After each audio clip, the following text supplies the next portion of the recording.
The first rays of dawn struggled to pierce the thick, humid air of the Lagos compound, but inside Patience's small shared room, the light was already battling against the shadows of her reality. At 21, the weight of her father's absence since she was a child pressed down on her like an invisible yoke. She moved with a practiced grace, her lithe frame navigating the sleeping forms of her younger siblings. 5 of them, all depending on her and her mother, a woman worn thin by tireless labor. Patience splashed water on her face, the coolness a temporary reprieve from the internal heat of worry. She glanced at the cracked mirror on the wall. Her reflection, a young woman with determined eyes and a weary set to her jaw, stared back. A single tear escaped, tracing a path down her cheek, mirroring the hidden rivers of sorrow she often allowed herself only in this private, fragile space. Today, like every day, demanded strength she sometimes felt was running on empty. Her university books lay open on a rickety table, forgotten for the moment amidst the more immediate needs of survival. She wiped the tear quickly, her jaw tightening. There was no time for weakness, not when so many eyes looked to her. The cacophony of the university campus was a world away from the quiet struggles of her home. Here, in the sprawling lecture halls, Patience found a temporary escape. She was a diligent student, her mind sharp, her hunger for knowledge insatiable. Today's lecture on economics felt particularly poignant. The theories of supply and demand echoing the very real scarcity she faced daily. Dr. Adebayo, her professor, often remarked on her insightful questions, a flicker of pride warming her chest. But even here, the shadow followed. She overheard whispers about tuition fees, the latest deadlines, and a knot tightened in her stomach. How would she pay for the next semester? Her part-time job at the market, selling fabrics with her mother, barely covered food. Her friend, Ngozi, clapped her on the shoulder. "Patience, you're miles away again. What's bothering you?" Patience offered a strained smile. "Just thinking about the future, Ngozi." The future, a vast, daunting landscape she was determined to conquer, not just for herself, but for the 6 pairs of eyes that trusted her implicitly. She yearned for more than survival. She yearned for flourishing, for a life where her siblings wouldn't know the constant gnawing of want. A flyer pinned to the university notice board caught Patience's eye. Local NGO seeking dedicated volunteers for community development projects, small stipend provided. A small stipend was better than nothing, a potential lifeline. She tore it off, her heart thrumming with a hesitant hope. The NGO, Hope's Ascent, worked in underserved communities, focusing on education and women's empowerment. It felt right, aligning with her own deep-seated desire to uplift others.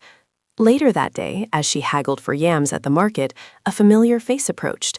Mr. Okoro, a kindly tailor who knew her family's plight, gave her an envelope. "Patience, my daughter. Your mother mentioned the school fees. It's not much, but perhaps it helps." Inside were a few crumpled Naira notes, a testament to the community's quiet generosity and interconnectedness. Patience's eyes welled up. It was a temporary balm, a reminder that she wasn't entirely alone, but it also underscored the precariousness of their situation. The NGO application felt like a chance to create something more sustainable, to shift from receiving aid to building solutions for her family and others. She decided then she would apply, no matter the odds. The interview for Hope's Ascent led her to a modest office in a quieter part of the city. As she waited, nerves fluttering, a man entered, his presence immediately commanding the small space. He was tall, impeccably dressed in a tailored suit, and possessed an aura of quiet authority. His eyes, a warm, intelligent brown, met hers across the room, and for a fleeting moment, the weight on Patience's shoulders seemed to lessen. He introduced himself as David Olenyanin, the project lead for Hope's Ascent. He wasn't the interviewer, but he was observing. During her interview, a rigorous interrogation about her motivations and skills, David's gaze remained steady, attentive. When she spoke of her family, her voice wavered slightly, but she quickly regained her composure, channeling her vulnerability into a passionate articulation of her desire to make a difference. After the formal questions, David stepped forward. "Patience, your passion is palpable, but this work can be demanding. Are you truly ready for the challenges, on top of your studies and family responsibilities?" His question, though direct, was laced with an unexpected empathy. She met his gaze squarely. "Sir, I have been ready for challenges my entire life." A faint, approving smile touched his lips. Patience got the position. Her first assignment was a community outreach program in a rural village, assessing educational needs. David, surprisingly, was also present, overseeing the team. He was patient and observant, his leadership style inspiring. As they drove back to the city, the setting sun painting the sky in fiery hues, David struck up a conversation. He asked about her studies, her interests beyond the immediate work. Patience, usually guarded, found herself opening up, sharing snippets of her dreams, the subjects that ignited her mind. He listened, truly listened, his head slightly tilted, his eyes holding at depth that made her feel seen in a way she hadn't experienced before. "You have a remarkable spirit, Patience," he said, his voice soft, almost a whisper, as the car slowed to navigate a rough patch of road. His hand, resting casually on the console between them, brushed hers. A jolt, electric and unexpected, coursed through her. She quickly withdrew her hand, heat rising to her cheeks. She wasn't used to such intimacy, such gentle attention. The air in the car, already thick with the scent of dust and distant fires, suddenly felt charged with an unspoken emotion. She looked out the window, her heart a drumbeat against her ribs, wondering if he felt it too. Life, however, had a cruel way of reminding Patience of her responsibilities. A letter arrived, stark and unforgiving. Eviction notice. The landlord, a ruthless man, had raised the rent beyond their means, demanding immediate payment. Panic clawed at Patience's throat. Her mother wept silently, her strength finally failing her. The siblings huddled together, their young faces etched with fear. Patience felt the familiar chill of despair creeping in. She looked in the mirror, her eyes red-rimmed, the reflection showing not just a girl crying, but a woman on the verge of breaking. "No," she whispered, her voice hoarse. "Not now. Not ever." This was not just about survival. It was about dignity, about keeping her family sheltered.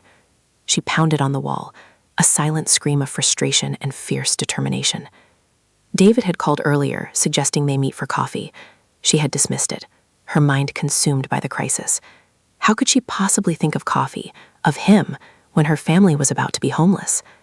The thought of his understanding eyes, his steady presence, was a distraction she couldn't afford. She had to fix this, alone, as she always had. Despite her attempts to distance herself, David didn't give up. He sensed her struggle, the subtle shifts in her demeanor. He called again, his voice gentle but firm. "Patience, you don't have to carry the world alone. Let me help." She finally relented, agreeing to meet him, her pride warring with her desperation. She met him at a quiet cafe, her eyes downcast, a knot of shame tightening in her stomach. He didn't push, didn't pry. He simply listened as she, in a rush of words, poured out the story of the eviction, the overwhelming burden. When she finished, tears finally escaping, he reached across the table, his hand covering hers. His touch was warm, comforting, and surprisingly steady. "Patience," he said, his voice a low rumble. "I know a property owner, a friend of my family, who believes in community support. Let me talk to him. Perhaps he has a vacant unit at a reasonable rent, or can offer a temporary solution." His empathy was a balm, and for the first time in what felt like an eternity, Patience felt a glimmer of hope that didn't solely rely on her own dwindling reserves. It was a terrifying vulnerability, accepting help, but his presence was so reassuring, so strong. David proved to be a man of his word. Within days, he connected Patience with his family friend, who, after hearing her story and David's earnest plea, offered a small, affordable apartment in a decent neighborhood. The relief that washed over Patience was immense, a tidal wave that threatened to drown her in gratitude. Moving day was a blur of frantic activity, her siblings buzzing with excitement at the prospect of a new home. David arrived unannounced, his sleeves rolled up, ready to help. He lifted heavy boxes, charmed her younger siblings, and joked easily with her mother, who watched him with a mixture of suspicion and growing affection. As they unpacked the last of the boxes, David found Patience alone in the kitchen, staring at the empty shelves. He came up behind her, gently placing his hands on her shoulders. "You did it, Patience. You brought your family here." His voice was a soft caress against her ear. She turned, her eyes searching his. The gratitude, the relief, the burgeoning feeling she had for him coalesced into an overwhelming surge. She leaned into him, her head resting against his chest, feeling the steady beat of his heart. His arms wrapped around her, holding her tight, a sanctuary she never knew she craved. She felt safe, truly safe, for the first time in years. His lips found hers then, a soft, tentative kiss that deepened quickly, fueled by unspoken emotions, by the sheer relief and burgeoning love between them. It was a promise, a solace, and a fiery awakening. In the weeks that followed, David became an indispensable part of Patience's life, a calm port in her storm. Their shared moments were stolen, brief encounters between her classes, her NGO work, and her family duties. He would bring her coffee, help her review notes, or simply sit with her in companionable silence, his presence a comforting anchor. Their intimacy grew, less about grand gestures and more about the quiet understanding that passed between them. One evening, after a particularly grueling day of market sales and university exams, Patience found herself at David's apartment. He cooked for her, a simple but delicious meal. The scent of spices filled the air, a stark contrast to the usual hurried dinners at home. As they ate, bathed in the soft glow of lamplight, he watched her with an intensity that made her skin tingle. Later, on his sofa, he pulled her into his arms, his touch gentle yet firm, igniting a warmth deep within her. He kissed her, slowly, deeply, tracing the curve of her jaw, his fingers tangling in her hair. She responded with an urgency she hadn't known she possessed, her body yielding to his, finally allowing herself to be cherished, to be desired. The passion wasn't just physical, it was an emotional release, a communion of two souls finding solace and strength in each other. His breath was warm on her neck, sending shivers through her as she whispered his name, a sound of pure adoration. Patience's newfound stability, supported by David's unwavering presence, began to manifest in her academic life. She poured her renewed energy into her studies, her grades soaring. Dr. Adebayo noticed, commending her exceptional performance in the end-of-semester exams. It wasn't just the improved grades, it was the confidence radiating from her, the quiet fire in her eyes. Her mother, too, saw the change. One evening, as Patience helped her prepare dinner, her mother placed a hand on her cheek. "You shine, my daughter. A light has entered your life." Patience smiled, a genuine, radiant smile. She shared her results with her family, the cheers of her siblings a symphony of pride and hope. It was a victory for them all, a testament to her resilience and the sacrifices she had made. But she knew this wasn't the end of the journey. It was merely a significant milestone. The path ahead was still long, but now she walked it with a lighter step, buoyed by love and a renewed sense of purpose. She wasn't just surviving anymore.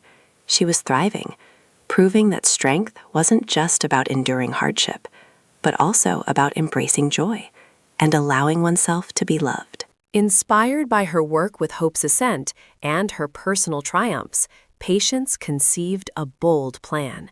She proposed an initiative to empower market women, like her mother, with financial literacy and access to microloans. She presented her detailed proposal to the NGO board, her voice clear and strong, echoing with the passion of her lived experience. David sat in the audience, his gaze fixed on her, a silent pillar of support. She spoke not just of statistics, but of the faces, the struggles, the indomitable spirit of the women she knew. The board members, initially skeptical, were swayed by her conviction and the practicality of her vision. They approved her project, offering her a leadership role. This was a moment of profound personal courage for Patience. She wasn't just accepting help, she was actively shaping her community's future, translating her pain into purpose. David met her outside the meeting room, his eyes alight with pride. He enveloped her in a tight hug, a wordless communication of his admiration. "You were magnificent," he whispered, his lips brushing her temple. Her heart swelled, knowing that this victory was not just hers, but a testament to the strength she had cultivated and the love that had helped her find her voice. Patience revisited her father's memory, not in tears before a mirror, but in quiet contemplation. She looked at old photographs, dusty and faded, seeing him through the lens of a mature woman, not a grieving child. She understood now that his absence, while painful, had forged her strength, sharpened her resolve. She was a product of her struggles, yes, but also of her incredible resilience. One evening, David found her looking at one of these old pictures. He sat beside her, gently taking her hand. "He would be so proud of you, Patience," he said softly. She nodded, a peaceful smile gracing her lips. The bitterness had long faded, replaced by an understanding that her past didn't define her limitations, but rather the depth of her courage. Later, they walked hand in hand through a quiet Lagos park, the evening air cool and pleasant.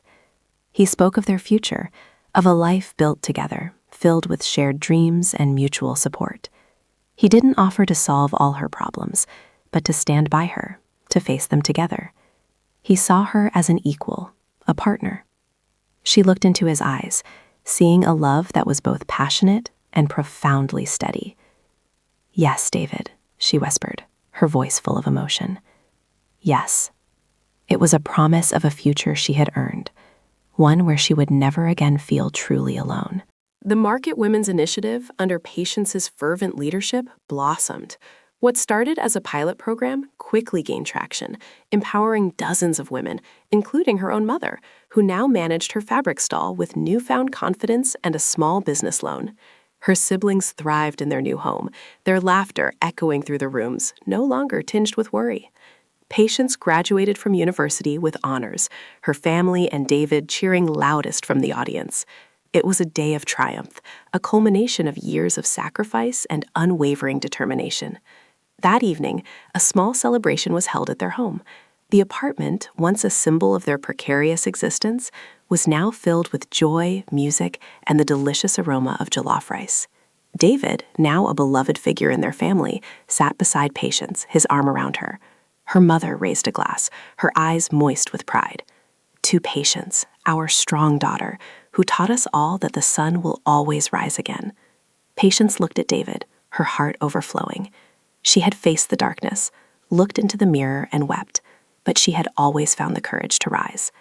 And now she had found a love that amplified her strength, a partner who saw her not just for her resilience, but for the beautiful, courageous woman she had become. Years passed, each one bringing new successes and deeper contentment. Patience, now a respected leader in community development, continued her work with Hope's Ascent, expanding its reach and impact. Her siblings, inspired by her example, pursued their own dreams with quiet determination, their lives a testament to her sacrifice. Her youngest brother was now in university, something she had only dreamed possible. Her relationship with David had deepened into an unbreakable bond, a partnership built on mutual respect, unwavering support, and a love that burned with a gentle, enduring flame. They built a beautiful life together, not free of challenges, but always faced as a united front. Sometimes, in a quiet moment, Patience would still look at her reflection. But now she saw not just the echoes of past tears, but the radiant strength of a woman who had faced every storm, every hardship, and emerged stronger, more compassionate, more determined than ever. She saw a woman who knew the sun would indeed rise again, every single day, brighter and warmer than before, illuminating a life full of purpose and profound love. Her journey was a testament that even from the deepest shadows, light could be found, and courage, nurtured by love, could transform despair into destiny.